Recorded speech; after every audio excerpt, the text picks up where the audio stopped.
नमस्कार दोस्तों। आज हमारे चारों तरफ बहुत ही ज़्यादा रोमांचक चीज़ें चल रही है। हर घर तिरंगा। ये तिरंगा हमारी आन बान शान का प्रतीक है। इस तिरंगे को और ऊंचा और ऊंचा और ऊंचा करने के लिए हमारे कई पुरखों ने, कई बुज़ुर्गों ने, कई लोगों ने कई शहादतें दी है। तब हमें ये तिरंगा आज लहराने के लिए मौका मिला है, जिसे आज आप हर घर पे लहरा रहे हैं। अपनी गाड़ी, अपनी बाइक, अपने गली मोहल्ले में हर जगह पे लहरा रहे हैं। इस तिरंगे को ऊंचा रखने के लिए हमारे आज भी बॉर्डर पे जवान अपनी पूरी जी तोड़ कोशिश करते हैं। अपनी जितनी भी अपनी सामर्थ्य है उसको लगा के उसको ऊपर रखने का पूरा प्रयास करते हैं, ताकि दुश्मन हमारे तिरंगे को कोई नुकसान ना पहुंचा सके। तिरंगा मतलब आज हमारे भारत देश का प्रतीक बन चुका है। वास्तव में इस तिरंगे को तिरंगा कभी नहीं कहा जाता था। इसका नाम है भारतीय राष्ट्रीय ध्वज। इस राष्ट्रीय ध्वज को ऊपर रखने के लिए हम आज भी हर कोशिश में लगे रहते हैं। लेकिन ये तिरंगा आज हमें ऊपर रखने के लिए क्या इतने आसानी से मौके मिल गए थे? क्या ये तिरंगे को आज हम जितनी आसानी से हासिल कर सकते हैं, क्या इतनी आसानी से लहराने दिया जाता था? उस ज़माने में जब हमें आज़ादी नहीं मिली थी, 15 अगस्त 1947 से पहले, जब यहाँ पे ईस्ट इंडिया कंपनी का राज था, अंग्रेज़ों का राज था, ब्रिटिश का राज था, जो भी आप कह लीजिए, क्या उस टाइम हम ये कर पाते थे? अगर नहीं कर पाते थे तो कितनी आसानी से या कितनी मुश्किलों से हमने इसे हासिल किया, तो उसके बारे में आपने बहुत सारी चर्चाएं सुनी होगी। लेकिन आज मैं आपसे एक चर्चा करने वाला हूँ। शमसुल इस्लाम जी की किताब है स्वतंत्रता आंदोलन और आरएसएस, एक दास्तान गद्दारी की। इसके बारे में मैं आपसे चर्चा करना चाहता हूँ। ये किताब के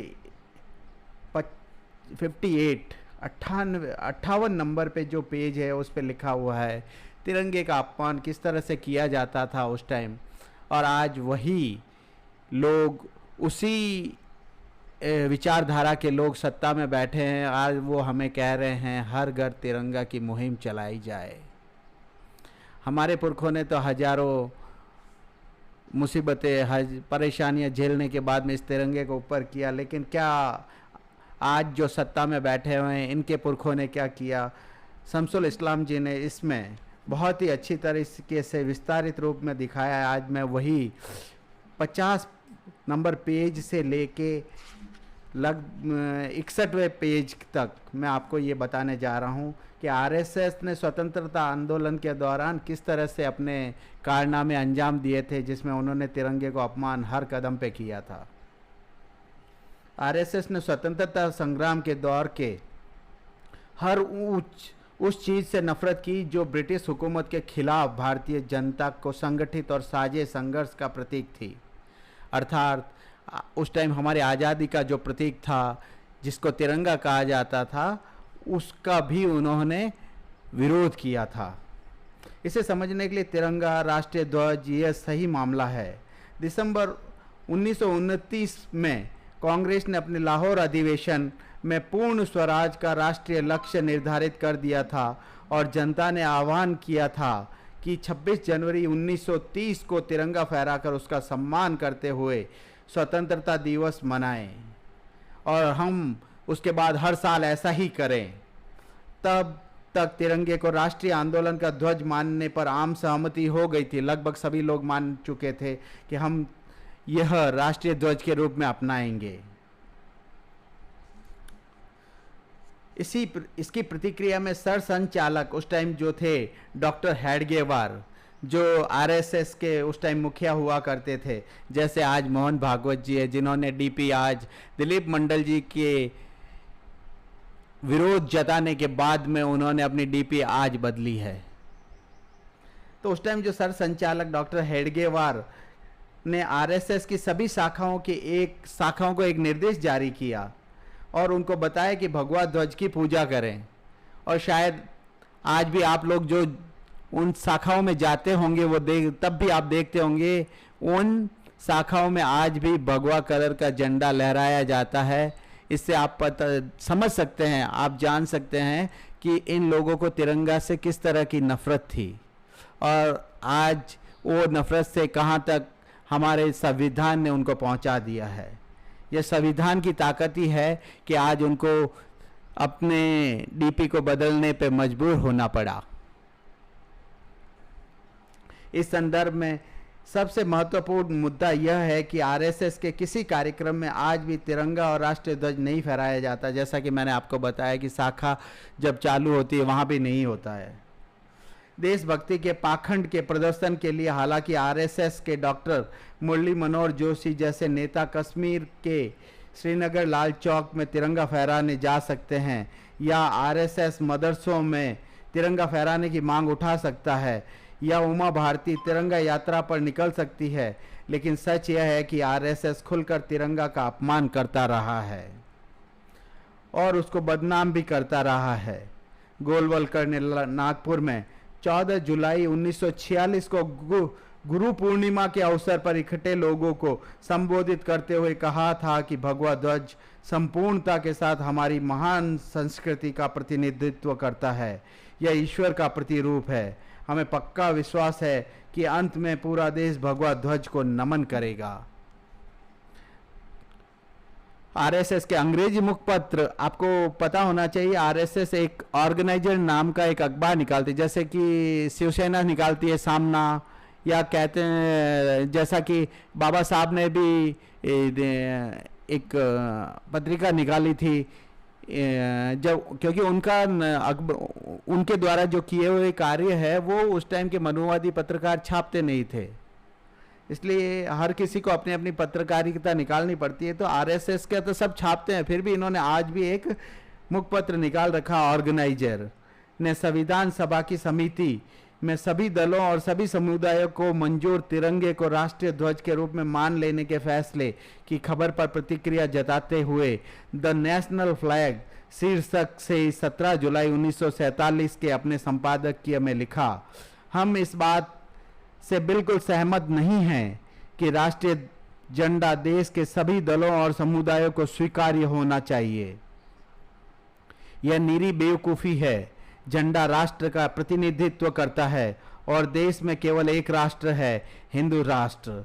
ये लोग उस टाइम भी हिंदू राष्ट्र की कल्पना करते थे, आज भी इनके जो टटपुंजिय नेता है वो हिंदू राष्ट्र चिल्लाते रहते हैं, जबकि हमारा देश धर्मनिरपेक्ष राष्ट्र है जिसके लिए बहुत सारे लोगों ने अपने पूरे एफर्ट डाले, तब यह देश धर्मनिरपेक्षता की ओर बढ़ा। लेकिन पिछले कुछ सालों से आप देख रहे होंगे कि हमारे देश में किस तरह की घटनाएं हो रही है धर्म को लेके। तो चलते हैं वापस उसी किताब पे। तो जो हिंदू राष्ट्र की जो परिकल्पना कर रहे थे, जिसका लगातार चलने वाला 5000 साल का इतिहास वो लोग बताते हैं, हमारा झंडा इसी राष्ट्र और केवल इसी राष्ट्र का प्रतीक होना चाहिए। हमारे लिए मुमकिन नहीं कि हम एक ऐसा झंडा चुनें जो सभी समुदायों की इच्छाओं और आकांक्षाओं को संतुष्ट कर सके। यह बिल्कुल गैर जरूरी, अनुचित है और पूरे मामले को उलझा देता है। हम अपने झंडे को उस तरह नहीं चुन सकते जैसे कि हम एक दर्जी को एक कमीज या कोट तैयार करने के लिए कहते हैं। अर्थात ये 3 रंगों से मिले हुए हमारे प्यारे झंडे को, जिसमें एक बीच में चक्र है जो हमारी गति को दर्शाता है, इस झंडे को ये लोग कमीज या कोट पैंट से ये तुलना कर रहे हैं। तो आप समझ सकते हैं कैसी मानसिकता रही होगी इनके पूर्वजों की, जो आज चिल्ला रहे हैं हर घर तिरंगा। आरएसएस के जो लोग हैं उनकी बात कर रहा हूँ। इस संपादकीय में आगे लिखा गया है, अगर हिंदुस्तान के हिंदुओं की एक साझी सभ्यता, संस्कृति, रीति रिवाज और शिष्टाचार, एक साझी भाषा और साझी परंपरा थी, उनका एक झंडा भी था। एक ऐसा झंडा जो सबसे पुराना और महान था, बिल्कुल उसी तरह जैसे कि वे और उनकी सभ्यता। हमारे राष्ट्रीय झंडे के बारे में किसी भी फैसले से पहले हमें एक ऐतिहासिक परिप्रेक्ष्य का ध्यान रखना चाहिए, न कि उस गैर जिम्मेदारी से जैसे हाल ही में किया गया है यह सच है कि विदेशी आक्रमणों के कारण जो भयावहता उनके साथ आई है, अस्थायी विफलताओं ने हिंदुओं के राष्ट्रीय ध्वज को अंधकार में धकेल दिया है। ये राष्ट्रीय ध्वज, ये वो जो भगवा झंडा है उसी के बारे में कह रहे हैं, लेकिन हम सब इस बात को जानते हैं कि एक दिन यह जरूर महानता और प्राचीन महिमा को छुएगा और लहराएगा। तो किस तरह से ये तिरंगा को अपमान कर रहे थे उस टाइम, ये आपको इस किताब से पूरी तरह से पता चल जाता है। इस ध्वज के अद्वितीय रंग में ऐसा कुछ है जो देश के प्राण और आत्मा के लिए अत्यंत प्रिय है, और यह रंग भौर का अद्भुत रंग है जो पूर्व की दिशा में धीरे किंतु भव्य सूर्योदय के वक्त प्रकट होता है। इसी तरह हमारे पूर्वजों को हमें विश्व के जीवन शक्ति देने वाला ध्वज सौंपा है। वे सिर्फ अज्ञानी और दुष्ट हैं जो इस ध्वज को अद्भुत आकर्षण, उसकी महानता और भव्यता को देख नहीं सकते। यह आकर्षण, महानता और भव्यता उतना ही गौरवशाली है जैसा कि स्वयं सूर्य। किस तरह से ये कर्मकांडी की तरह बातें कर रहे हैं, आप समझ रहे हैं इसमें। यह ध्वज हिंदुस्तान का एकमात्र सच्चा ध्वज बन सकता है। राष्ट्र को यही और एकमात्र यही स्वीकार होगा। जनता की लगातार बढ़ती मांग देखी जा सकती है। हालांकि उस टाइम बहुत सारे लोगों के बीच में ये स्वीकार्यता पूरे देश में लगभग बढ़ चुकी थी कि हम अपना राष्ट्रीय ध्वज, यही जो झंडा आज हमारे सामने है, इसी को माना था। और ये लोग तब भी पूरे देश की भावनाओं के साथ में उस टाइम भी खिलवाड़ कर रहे थे। राष्ट्र को यही और एकमात्र यही स्वीकार होगा। जनता की लगातार बढ़ती मांग देखी जा सकती है, जबकि जनता ऑलरेडी स्वीकार कर चुकी थी। आप लोग सब समझ रहे हैं कि क्या चल रहा था। जनता उस कौन सा होना चाहिए इसकी स्वीकार्यता, जैसा कि मैंने पहले ही बता दिया था कि वहाँ पे लोगों ने ये स्वीकार कर लिया था कि हम ये जो केसरिया, सफ़ेद और हरे कलर का जो झंडा आज हमारे सामने है, इसी को हम अपना राष्ट्रीय झंडा बनाएंगे। ये उन लोगों ने 26 जनवरी 1930 को मान लिया था, लेकिन उसके बाद भी ये लोग हर बार इसी तरह की अपनी 1947 तक भी उसके जब 17 जो ये जो अभी बात बता रहा हूँ मैं 17 जुलाई 1947 की बात बता रहा हूँ, तो लगभग 17 साल बाद तक भी ये लोग उसका विरोध कर रहे थे। और जैसा कि आप सब लोगों को पता ही होगा कि आरएसएस ने आज़ादी के बाद भी 2002 तक उन्होंने ये झंडा अपनी मुख्यालय पे नहीं फहराने दिया था और ना फहराते थे, चाहे वो 15 अगस्त हो या 26 जनवरी, कभी भी इन्होंने नहीं किया। यहाँ तक भी कि 2001 में 3 लड़कों ने वहाँ जाके झंडा फहराने की कोशिश की थी, तब भी इन लोगों ने उस चीज़ को लेके उन 3 लड़कों के अगेंस्ट में केस कर दिया था, जिसका केस लंबे समय तक चला, जिसके बारे में अभी दिलीप मंडल ने ट्वीट करके भी बताया कि उन्होंने उस एफआईआर में क्या लिखा, उसकी कॉपी भी अटैच की है, जो मैं आपको इसके साथ लगा दूंगा। आप देखिएगा ज़रूर कि किस तरह की मानसिकता थी उनकी और आज भी कैसी मानसिकता है कि ये लोग कि किस तरह से लोगों को बरगलाते रहते हैं।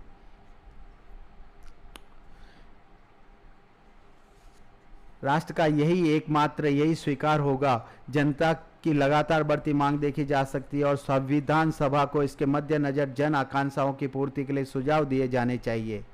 भारत की स्वतंत्रता के मात्र एक दिन पहले आरएसएस ने इसी मुखपत्र ऑर्गेनाइजर 14 अगस्त 1947 को शर्मनाक हद तक अपमानित करते हुए लिखा, वे लोग जो किस्मत के दांव से सत्ता तक पहुंचते हैं वे भले ही हमारे हाथों से तिरंगा को थमा दे, लेकिन हिंदुओं द्वारा न इसे कभी सम्मानित किया जा सकेगा और ना ही अपनाया जा सकेगा। तब भी ये देश में लोगों की भावनाएं भड़काने में लगे हुए थे, ये देश में लोगों को आपस में लड़ाना चाहते थे। इस तरह के इस बयान से आपको समझ में आ ही गया होगा। 3 का आंकड़ा अपने आप में अशुभ है और एक ऐसा झंडा जिसमें 3 रंग हो बेहद खराब मनोवैज्ञानिक असर डालेगा और देश के लिए हानिकारक होगा। देख रहे हैं आप इसमें कितना पाखंडवाद, कितना धार्मिक कट्टरता इसमें छुपी हुई है इस बयान में, कि किस तरह से ये लोग 3 का आंकड़ा, फलाना ढीमका, इस तरह से करके लोगों को बरगलाते हैं। स्वतंत्रता के बाद तिरंगा झंडा राष्ट्रीय ध्वज बन गया, लेकिन तब भी आरएसएस ने इसको स्वीकार करने से मना कर दिया। गोलवलकर ने गोलवलकर ने जो एक किताब लिखी थी विचार नवनीत में राष्ट्रीय झंडे के मुद्दे पर अपने लेख पतन ही पतन में तिरंगे की अवमानना करते हुए लिखा। और आपको पता ही है कि गोलवलकर कौन है। गोलवलकर है आरएसएस का आदमी। हमारे नेता, उन्होंने ये लिखा कि हमारे नेताओं ने हमारे राष्ट्र के लिए एक नया ध्वज निर्धारित किया। उन्होंने ऐसा क्यों किया? यह पतन की और बहने और नकलचीपन का एक स्पष्ट प्रमाण है। ये झंडा बनाने को नकलचीपन बोल रहे हैं। कौन कह सकता है कि यह एक शुद्ध और स्वस्थ राष्ट्रीय दृष्टिकोण है? यह तो केवल एक राजनीति की जोड़ तोड़ थी, लेकिन राजनीतिक काम चलाऊ तात्कालिक उपाय था। यह किसी राष्ट्रीय अथवा राष्ट्रीय इतिहास तथा परंपरा पर आधारित किसी सत्य से प्रेरित नहीं था। वही ध्वज आज को छोटे से परिवर्तनों के साथ राज्य ध्वज के रूप में अपना लिया गया है। हमारा एक प्राचीन और महान राष्ट्र है जिसका गौरवशाली इतिहास है। तब क्या हमारा अपना कोई ध्वज नहीं था? क्या सहस्त्र वर्षों में, इतने वर्षों में, सहस्त्र मतलब इतने वर्षों में हमारा कोई राष्ट्र चिन्ह नहीं था? निसंदेह वह था। हम तब हमारे दिमागों में यह शून्यतापूर्ण रिक्तता क्यों? ये इस तरह से करके लोगों की भावनाओं को इस तरह से भड़का रहे थे, लेकिन उस तरह हमारे पूर्वज, हमारे बुजुर्ग इतने समझदार थे कि उन्होंने लोगों को एकजुट रखने के लिए सब तरह के उपाय, उनको शांति के प्रतीक भी दिए, उनको सद्भावना का प्रतीक भी दिया, उनको खुशहाली का प्रतीक भी दिया और एक चक्र दिया जो हमारे जीवन को निरंतरता में एक सही दिशा में एक गति से चलते रहे। इस तरह का हमें संदेश देने के लिए इन्होंने हमारा राष्ट्रीय ध्वज चुना और वो आज हमें लहराने के लिए बोला जा रहा है।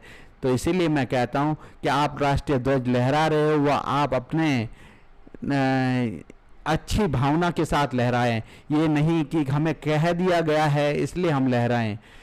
जब ये 15 अगस्त चला जाएगा, 16 अगस्त आ जाएगा, तब भी आप एक सम्मान के साथ इस झंडे को अपना घर में सहेज के रखें, अपनी अलमारी में रखें। ऐसा ना करें, कभी भी इस झंडे का कोई अपमान कर सके ऐसा ना करें। ना इस झंडे को कहीं इधर उधर उड़ाएं, ना इस झंडे को कहीं फेंकें। इसको अपने दिमाग को शांत करके इसका सम्मान, इसके लिए जो आपका देश के लिए जो सम्मान है वो इसको सहेजने ही सही आपको मिलेगा। इसी के साथ मैं आपसे विदा लेता हूं और आपसे दरख्वास्त करता हूं कि आप हमारा ये चैनल सब्सक्राइब करें। इसी तरह से मैं आपको हर समय कुछ न कुछ रोचक देश में हो रही घटनाओं के पर कुछ न कुछ रोशनी डालता रहूँगा। इस पे आप हमारे इस चैनल को सब्सक्राइब जरूर करें। धन्यवाद।